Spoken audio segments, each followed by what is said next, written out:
Video में आगे बढ़ने से पहले कुछ अनाउंसमेंट आपके सामने करना चाहूँगा। हमने हमारा सेकेंड यूट्यूब चैनल भी शुरू किया है जिसका नाम है बिल्ड भारत। हमारे कंट्री का जो भी इंफ्रास्ट्रक्चर डेवलपमेंट गवर्नमेंट पॉलिसीज से कनेक्टेड जो भी लेटेस्ट इन्फॉर्मेशन अपडेट होगी और उसमें जो कंपनीज इन्वॉल्व होगी वो आपके सामने मैं वीडियो के माध्यम से प्रेजेंट करता रहूँगा। डेली वीडियोज़ ऑलरेडी आना शुरू हो चुके हैं और हमारा व्हाट्सअप का भी चैनल है जिसके ऊपर शेयर बाज़ार की जो अपडेट्स है एकदम शॉर्ट में मैं आपके साथ शेयर करते रहता हूँ। तो हमारा सेकेंड यूट्यूब चैनल और हमारा व्हाट्सअप का चैनल प्लीज़ ज्वाइन कर लेना, सब्सक्राइब कर लेना। दोनों चैनल का जो लिंक है वीडियो के डिस्क्रिप्शन में बॉटम में आपको मिल जाएगा। बढ़ते हैं हमारे आज के दिन के इस पहले वीडियो की तरफ। यहाँ पर हम डिस्कशन करेंगे दो कंपनी या दो शेयर्स के बारे में। तो सबसे पहले शेयर का नाम स्क्रीन के ऊपर यहाँ पे आप देख सकते हो, JNK इंडिया लिमिटेड का स्टॉक। आज के दिन बाजार में एक प्रेशर था, गिरावट थी, लेकिन इस स्टॉक में एक बड़ी तेज़ी हमको देखने को मिल रही है। आज की क्लोजिंग की बात करें 369 के करीब स्टॉक का क्लोजिंग आता हुआ देखने को मिल रहा है और अराउंड 7 से 7.5% की तेज़ी इस स्टॉक में यहाँ पर हमको देखने को मिल रही है। देखिए, अगर इस स्टॉक के बारे में आपको पता नहीं होगा तो बताना चाहूँगा कि ये वाला जो स्टॉक है अभी के टाइम पे अपने हायर लेवल से काफ़ी बड़ी गिरावट में आपको नजर आएगा। मतलब हायर लेवल से एक बहुत बड़ी गिरावट इसमें होते हुए आपको नजर आएगी। 897 मतलब अराउंड 900 रुपये के आसपास का इसका ऑल टाइम हाई का लेवल था जब ये मार्केट में आया था। उसके बाद इस स्टॉक में एक बहुत बड़ी तेज़ी आई थी, लेकिन उसके बाद एक बहुत ही बड़ी गिरावट होते होते स्टॉक में हाई से काफ़ी बड़ी गिरावट आ चुकी है और अभी वही 900 रुपये का स्टॉक 370 रुपये के करीब ट्रेड करता हुआ हमको यहाँ पर देखने को मिल रहा है। जहाँ तक बात करें JNK इंडिया इस कंपनी के बारे में, तो ये कंपनी करती क्या है वो भी एक बार यहाँ पर हम चेक करेंगे। तो JNK इंडिया एक्चुअली एक EPC टाइप की कंपनी आपको नजर आएगी। EPC मतलब वही engineering procurement and construction category की कंपनी ये आपको देखने को मिलेगी। और एक कंपनी डिज़ाइन करती है, बिल्ड करती है और इंस्टॉल करती है बहुत सारे अलग अलग जो रिफॉर्मर्स होते हैं, जो क्रैकिंग फर्नेस होते हैं, उसके अलावा जो प्रोसेस फायर हीटर्स होते हैं उनको। तो कहीं ना कहीं कंपनी का कामकाज आपको काफ़ी बढ़िया यहाँ पर नज़र तो आएगा। कंपनी के कस्टमर कौन है ये भी बात यहाँ पर हमको जान लेनी चाहिए। कंपनी के जो कस्टमर है मेनली वो हेवी इंडस्ट्रीज कैटेगरी से आते हुए आपको नजर आएंगे, जैसे कि ऑयल एंड गैस की जो रिफाइनरीज होती है ऐसे टाइप के कस्टमर्स इनके आपको नजर आएंगे। साथ ही साथ पेट्रोकेमिकल की जो कंपनियां होती है उनमें से कुछ कस्टमर इनके आपको देखने को मिलेंगे। साथ ही साथ फर्टिलाइजर के जो प्लांट्स होते हैं उनके कस्टमर यहाँ पर आपको नजर आएंगे और स्टील कंपनी जो होती है इनके कस्टमर्स यहाँ पर आपको नजर आएंगे। इस कंपनी की हाल ही में पार्टनरशिप की खबर भी आपको देखने को मिलेगी कि इनका जॉइंट वेंचर जो है कोरियन कंपनी JNK हीटर्स के साथ होता हुआ आपको देखने को मिला है और ये कहीं ना कहीं इस कंपनी को हेल्प भी करेगा टेक्नोलॉजी के लिए और ग्लोबल एक्सपर्टीज के लिए। तो देखा जाए तो इस कंपनी का इंटरनेशनल लेवल पर एक बहुत ही अच्छा खासा जॉइंट वेंचर पार्टनरशिप है, ऐसा भी यहाँ पर हम मान के चल सकते हैं। अब देखिए कंपनी का ग्रोथ ट्रिगर क्या है ये सबसे पहले यहाँ पर आपको समझना होगा।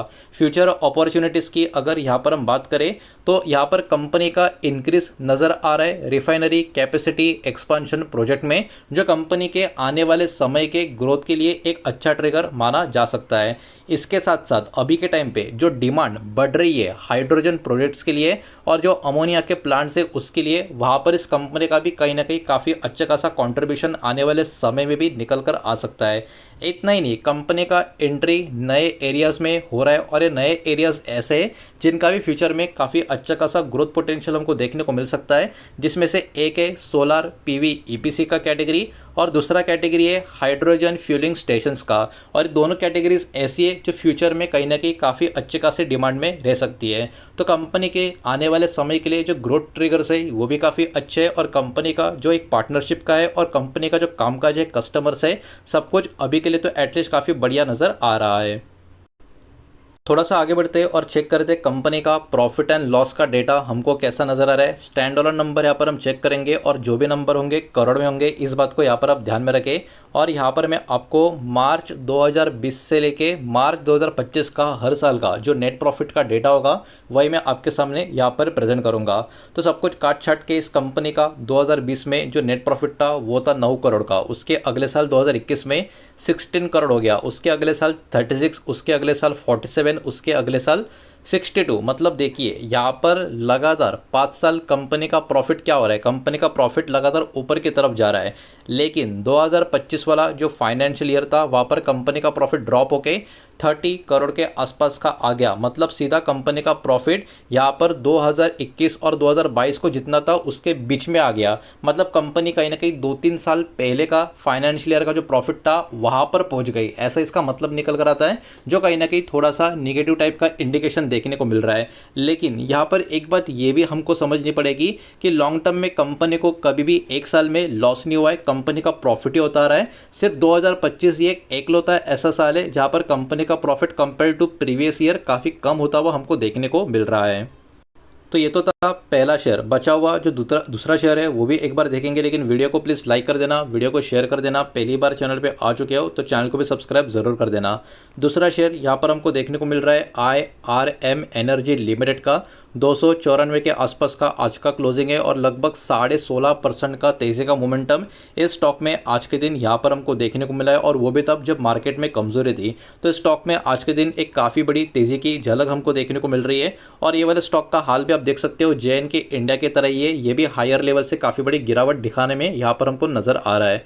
इस स्टॉक का भी ऑल टाइम हाई का जोन जब मार्केट में आया था उसके बाद अराउंड 641 के आसपास का था, लेकिन उसके बाद इस शेयर में भी काफ़ी बड़ी गिरावट होती गई, और गिरावट होते होते अभी के टाइम पे ये वाला स्टॉक अराउंड 294 के करीब हमको देखने को मिल रहा है।